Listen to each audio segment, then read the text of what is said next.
오늘 저희들에게 주시는 하나님의 말씀은 요한복음 18장 말씀입니다.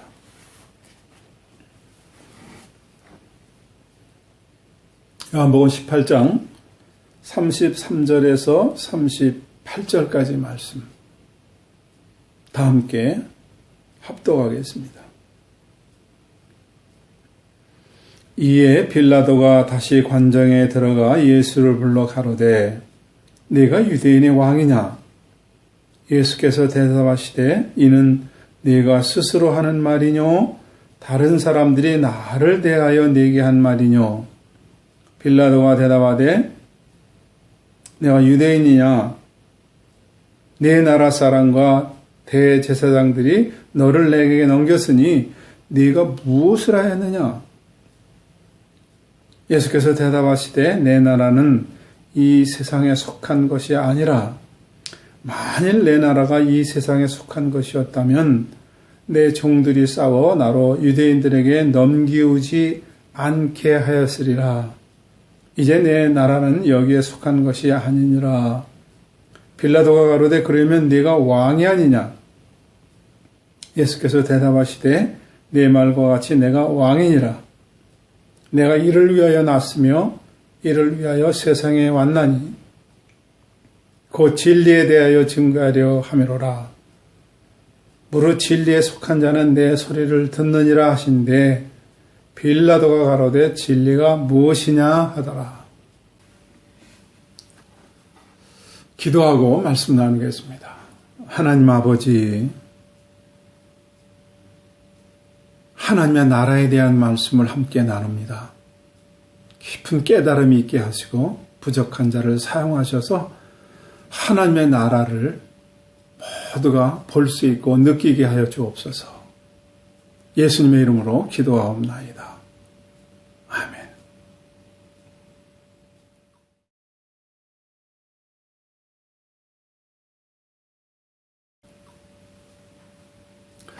사람들은 유토피아를 꿈꿉니다. 유토피아란 사람들이 서로 사랑하고 아무 걱정이 없고 모든 것이 풍부한, 그래서 인간이 생각할 수 있는 최선의 상태, 완전한 사회를 갈망하는 것, 이것이 아마 유토피아인 것 같습니다. 이 유토피아의 저자 토마스 모어라는 사람은 종교적인 자유와 관용에 대해서 주장을 했습니다. 그런데 실제로는 영국 왕 헨리 8세 밑에서 각치 운영을 운영하면서 대법관의 자리에 오르게 되고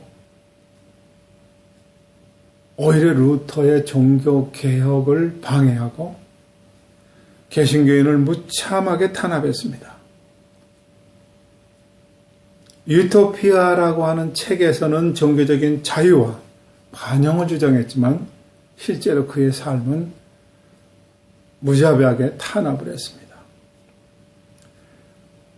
과연 인간이 생각하는 유토피아, 이 파라다이스가 가능한가? 여러분 어떻게 생각하세요?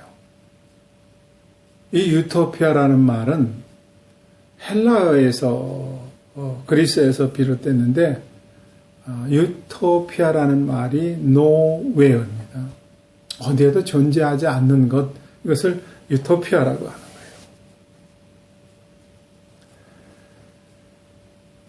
그런가 하면은 더 리퍼블릭이라고 하는 책의 저자 플라톤, 소크라테스의 제자였던 이 플라톤은 더 리퍼블릭 국가론에서 함께 일하고 함께 공정하고 함께 공정하게 분배하는 것을 이야기했습니다. 모두가 똑같이 일하고 모두가 똑같이 나누는 거 가능할까요, 이게요? 아마 여기에서 공산주의의 뿌리가 이 플라톤의 더 리퍼블릭이라고 그렇게들 얘기합니다. 이 플라톤은 아테네의 아주 상류 계급에서 태어났고 부유한 가정에서 자랐습니다. 자라면서 소크라테스를 만나서 그의 제자가 됩니다. 그런데 소크라테스가 감옥에서 70살의 독배를 마시고 죽지 않습니까? 이것에 큰 충격을 받고 이 플라톤은 28살인가요? 이렇게 세계를 방랑을 했답니다. 그래서 많은 생각 속에서 돌아온 플라톤은 정치는 지혜로운 자가 맡아야 된다. 이렇게 얘기를 하고 손수 아카데미아, 최초의 대학이라고 말하죠. 거기서 설립을 해서 제자들을 가리켰습니다. 이 책 더 리퍼블릭에서는 다시 아테네를 재건하고 아무 걱정 없이 서로 사랑하고 배려하고 가진 것을 나누는 그런 풍부한 세상을 얘기했지만, 유토피아를 꿈꿨지만 결국은 아테네는 힘 한 번 써보지 못하고 멸망했습니다. 함께 일하고 공정하게 분배하고 함께 잘 사는 사회, 이것이 유토피아 파라다이스입니다. 아마 여기에서 키부츠, 이스라엘의 그 공동체 농사 짓는 것, 이것이 형성됐다고도 또 얘기합니다. 아무튼 바로 인간이 꿈꾸는 지상 낙원을 얘기합니다. 이 공산주의가 바로 여기서 나왔다는 얘기를 하는 것은 함께 일하고 공동 생산하는 거죠. 그리고 공정하게 분배하는 거예요. 이론적으로는 이게 얼마나 이상적입니까? 그런데 공산주의는 70년 만에 철저하게 실패하고 남겨진 게 가난함입니다. 최근까지도 붙잡고 있는 이 이북, 남은 건 가난밖에 없습니다. 쿠바, 얼마 전까지도 이것을 붙잡고 있던 소련, 철저하게 가난하지 않았습니까? 왜 실패를 했습니까? 인간이 누구인지를 몰랐습니다. 인간은 실력차가 다 있고 개인차가 다 다릅니다. 인간 안에는 똑같이 일하고 똑같이 분배하는 것을 원치 않습니다. 왜 그래요? 여러 가지가 있겠지만 인간은 죄인이기 때문에 그렇습니다. 죄인들이 함께 모여 있으면 유토피아는, 파라다이스는 존재할 수가 없습니다. 하나님이 세상을 창조하신 천지 창조 이래 이 세상은 한 번도 유토피아나 파라다이스가 있어 본 적이 없습니다. 인간이 갈망하는 그 유토피아 파라다이스는 하나님 나라에 있는 것입니다. 오늘 말씀을 통해서 세상 그리고 하나님의 나라를 잘 정리했으면 좋겠습니다. 끝없이 여러분들에게 이 교회란 무엇인가를 말씀을 나누면서 교회는 건물이 아니라는 말씀을 드렸습니다. 교회는 세상에서 불러냄을 받은 사람들, 건져냄을 받은 사람들을 지칭하는 말입니다. 건물이 아닙니다. 다시 말해서 예수를 그리스도, 예수를 하나님의 살아계신 아들,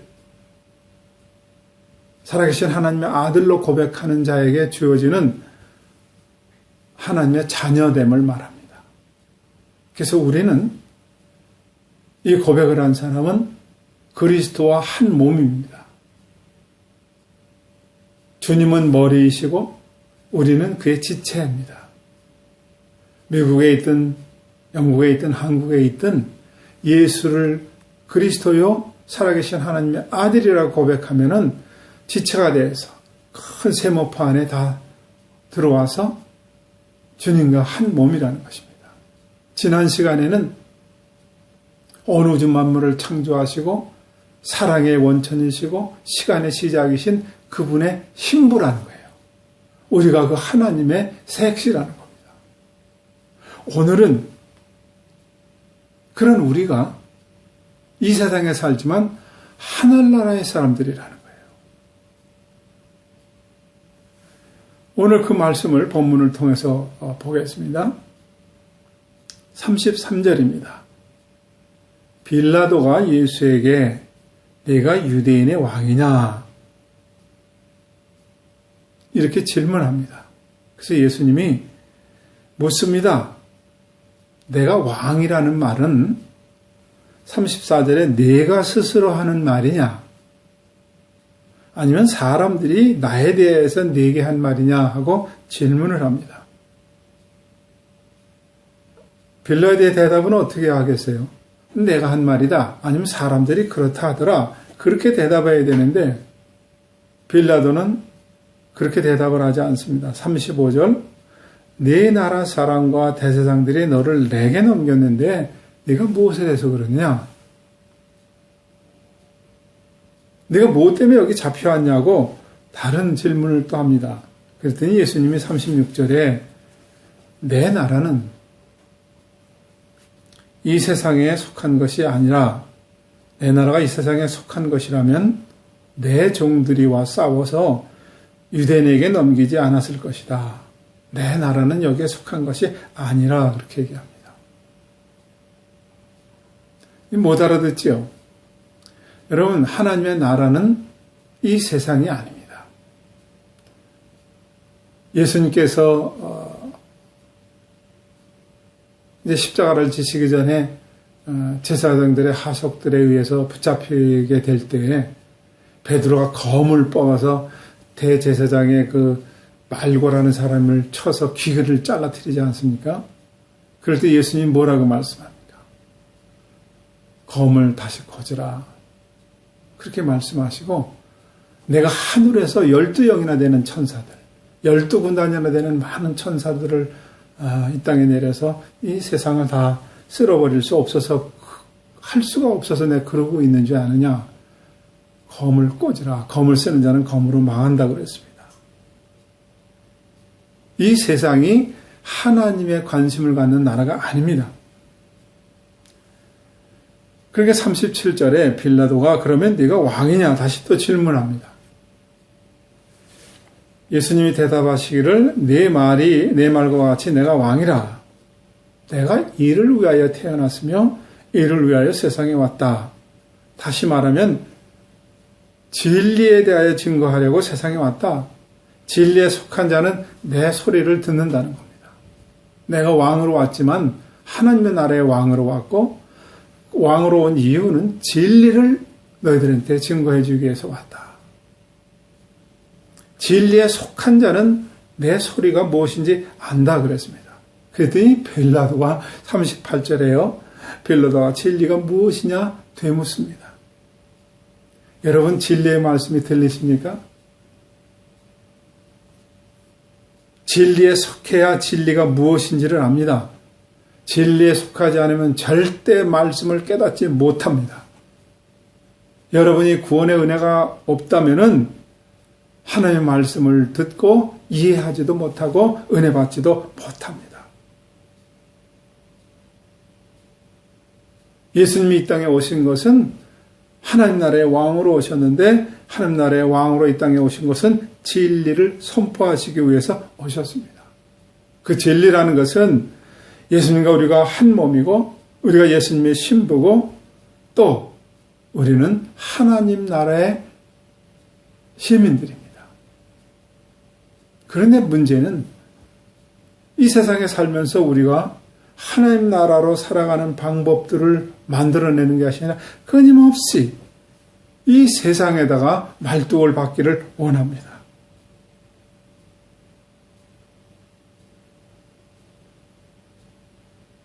여러분, 우리가 이 땅에 육신을 갖고 100년 남짓한 그런 인생을 살지만 우리는 어디에 있어요?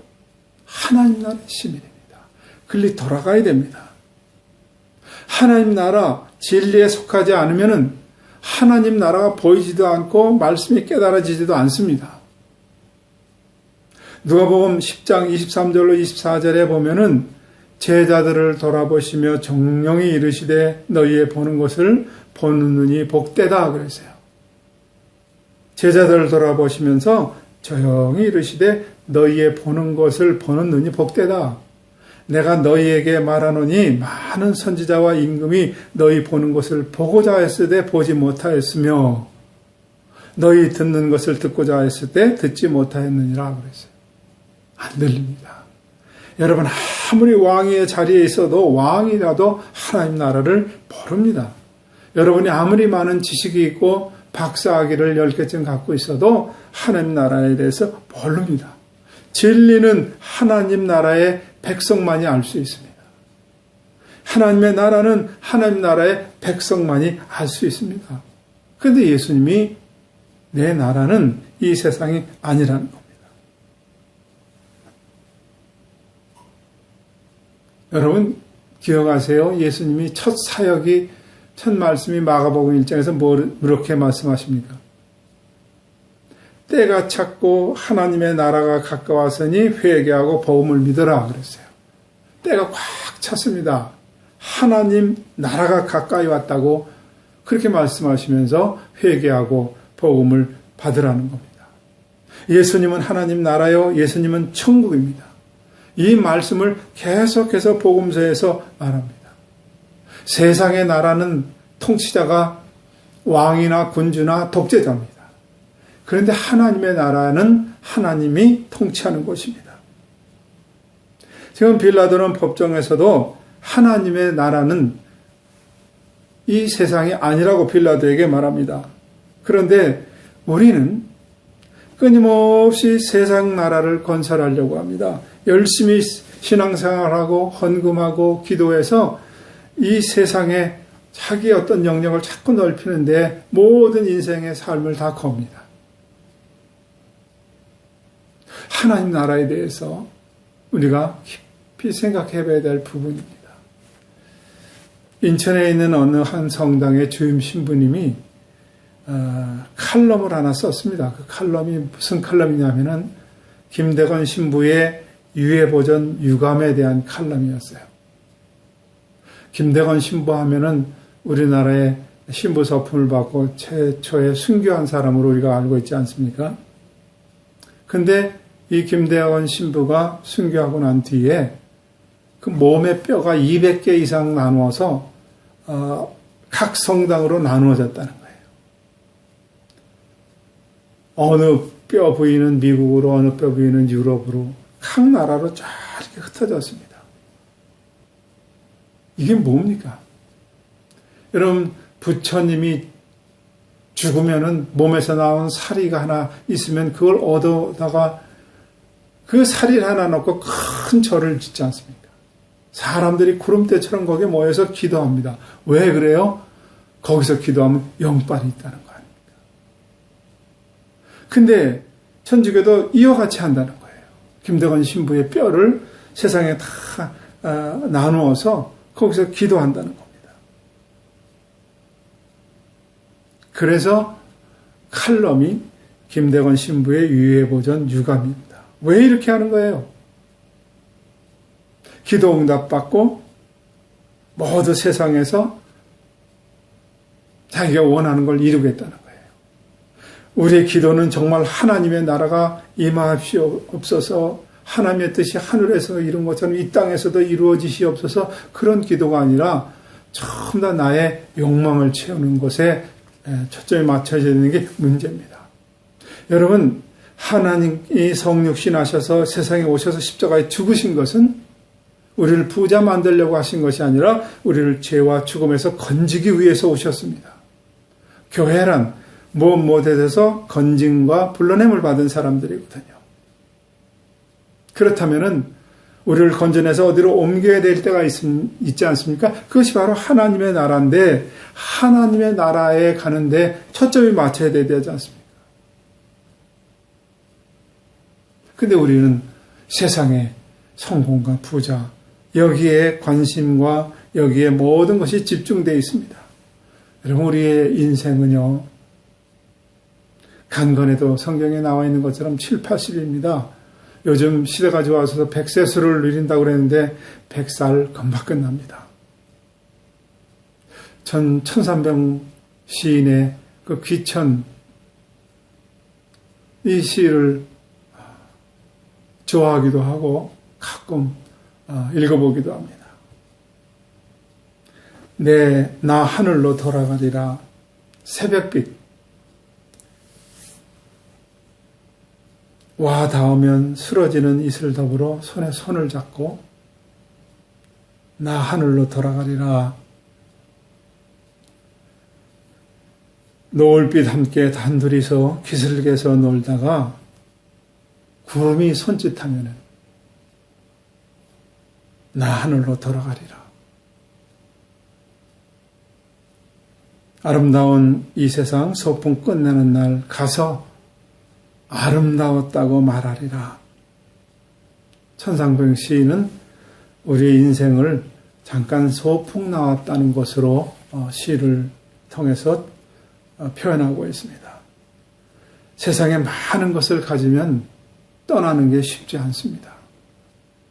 세상에 목표를 두고 살고 집중하고 살면은 하나님 나라에 대한 것에 모든 것이 집중하지 못합니다.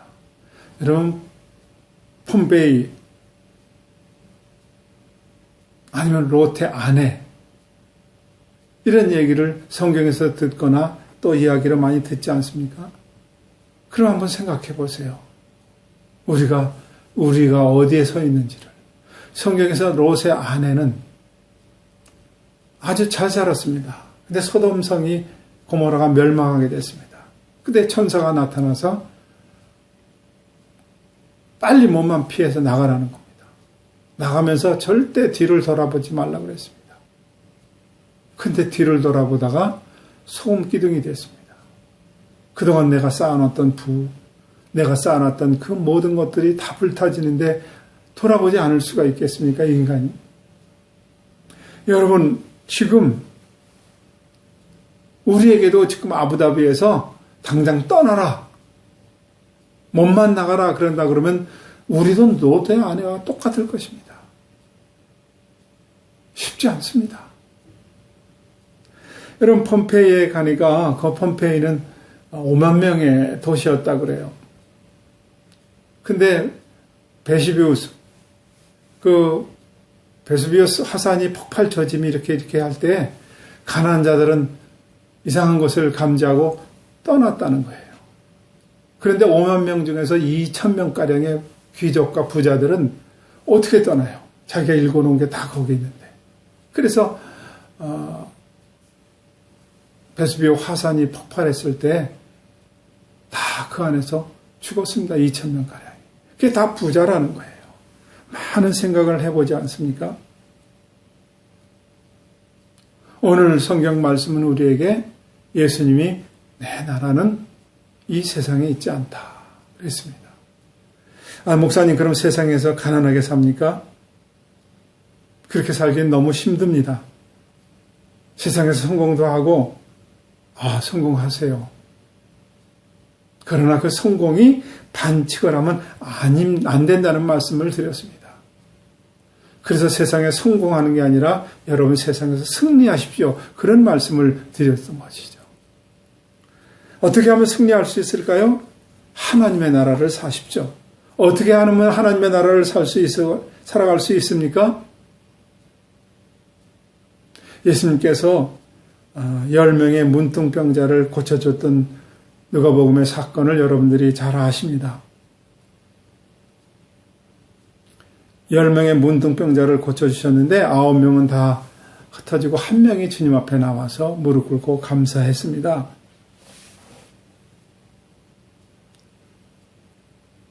이 사건을 봤던 바리새인들이 누가복음 17장 20절에서 21절에 보면은 바리새인들이 하나님의 나라가 어느 때 임하니까 그렇게 물었어요. 10명의 문둥병자가 한꺼번에 쫙 치유되는 것을 보고 하나님의 나라가 언제 임합니까? 그렇게 물었더니 예수님이 하나님의 나라를 볼 수 있게 임하는 것이 아니요. 또 여기 있다 저기 있다 못하리니 하나님 나라는 너희 안에 있느니라 그랬어요. 하나님 나라가 임해서 파라다이스, 유토피아 같은 것을 생각을 하고 질문했는데 하나님의 나라는 여기 있다 저기 있다 그런 게 아니라 너희 가운데 있다 그랬어요. 이것을 잘못 해석하면은 너희 가운데 마음 안에 이렇게 해석한 적도 있습니다. 과거에 80년대 이전에 그럼 바리새인들 마음 안에 하나님 나라가 임했다는 얘기입니까? 이게 아닙니다. 이 당시에 토론 문화는 이렇게 한 사람이 여기서 토론을 이끌면은 쭉 이렇게 둘러쌌습니다. 그랬을 때 하나님의 나라가 언제 임합니까? 그랬더니 너희 안에 있다 이 말씀이에요. 그래서 in your heart이 아니에요. among you, within you예요. 너희 가운데 있다. 내가 하나님 나라다. 그런 얘기입니다. 우리는 세상에 살지만, 세상에 속해 있지만, 오늘, 지금 예수님과 나랑 동행하고 있고, 내 안에 계신 주님의 영과 함께 동행하고 있는 하나님의 나라를 살고 있느냐는 거예요. 여러분, 정말 여러분의 우리의 신앙이 하나님의 나라를 살고 있고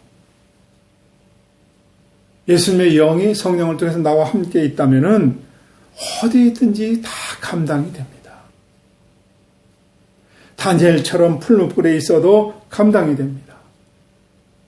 다니엘처럼 사자 굴 속에 있어도 감당이 됩니다. 여러분, 우리가 주님과 정말로 함께 있고 내 마음속에 하나님의 나라가 임하고 있다면은 고난임은 어떻습니까? 혹 감옥에 간다고 해도 별거 아닙니다. 돈이 좀 없어서 불편할 뿐이지 가난도 별거 아닙니다. 몸에 육신의 병, 암이 와도 별거 아닙니다. 추위가 와도 별거 아닙니다. 코로나 바이러스 변이가 생겨도 별거 아닙니다. 왜? 하나님의 나라가 내 안에 있기만 하면요. 제가 10여 년 전에 그 말씀을 나누다가 어느 목사님의 그 이야기를 여러분들에게 전했던 적이 있습니다. 기억하실지 모르겠어요. 어느 개척교회 목사님이 설교 제목이 여호와는 나의 목자시니 네, 그것으로 충분합니다. 20자나 되는 그 설교 제목의 내용이었습니다. 그 내용은 뭔가 하니 어느 개척교회를 하시는 목사님이 매일 전도지 나눠주고 지나가는 사람에게 생수 나눠주고 교회 나가세요. 예수 믿으세요. 근데 부흥은 안 되니까 거의 탈진 상태에 있었습니다. 열심히 전도하다가 주보를 제작하기 위해서 인쇄소로 주보를 내용을 넘겼는데 그만 제목을 깜빡하고 못 적었습니다. 그래서 인쇄소 사장님이 전화가 왔어요. 목사님 제목이 없는데 제목을 뭐라고 할까요? 그랬더니 빨리 목사님이 생각이 안 나서 시편 내용인데 32편 주는 여호와는 나의 목자시니 이렇게 해놓고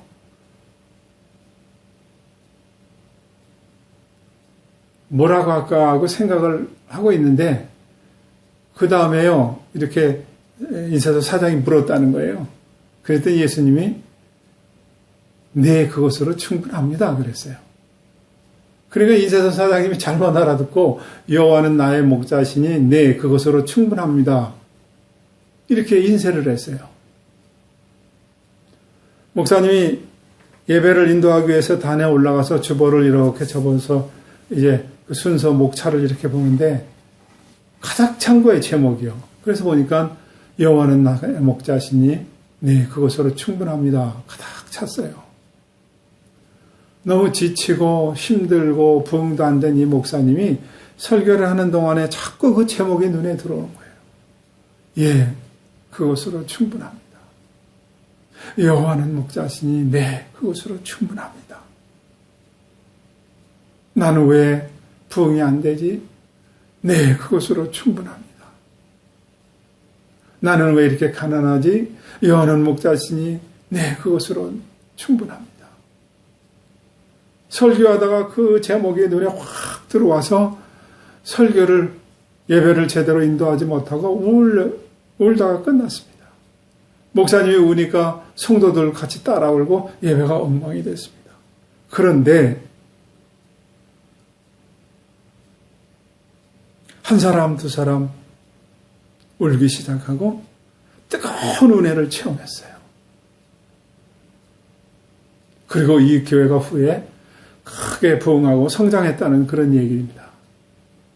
여러분, 정말로 여호와가 나의 목자시니 네, 그것으로 충분합니다. 이 고백할 수 있습니까? 하나님 나라가 이 땅이 아니라 나는 이 땅에서 어떤 것보다도 하나님 나라 가기 위해서 준비하고 잠깐 소풍 나왔다가 돌아가는 그 길을 생각하고 있습니까?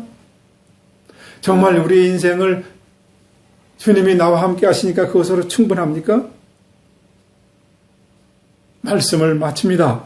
하나님 나라가 내 안에 있다면은, 영원한 생명이 내 안에 있다면은 그 하나님의 나라를 지금 사셔야 됩니다. 오늘 사셔야 됩니다. 우리는 찬양합니다. 내 영혼이 은총이고 중한죄짐 벗고 보니 슬픔 많은 이 세상도 천국으로 화하도다. 그 어디나 하늘나라. 높은 산이 거친 들이 초막이나 궁궐이나 내 주에서 모신 것이 그 어디나 하늘나라. 이 찬송을 입으로만 하는 것이 아니라 삶 속에서 그 하나님의 나라를 실현해내야 되지 않겠습니까? 교회는, 우리는 하늘나라 백성이고 우리는 하나님 나라에 돌아가야 됩니다. 돌아가기 위해서 무엇을 준비해야 되는지 여러분 잘 마음속에 담아서 천국에서 한 사람도 나 없이 만날 수 있기를 주님의 이름으로 간절히 축복하며 소원합니다. 기도하겠습니다. 하나님 아버지, 오늘 하나님의 나라는 이 세상이 아니라고 하는 주님의 말씀을 들었습니다. 우리 또한 이 세상에다가 모든 소망을 두는 것이 아니라 하나님 나라의 소망을 두고 승리하는 우리가 되게 하여 주시옵소서. 예수님의 이름으로 기도하옵나이다.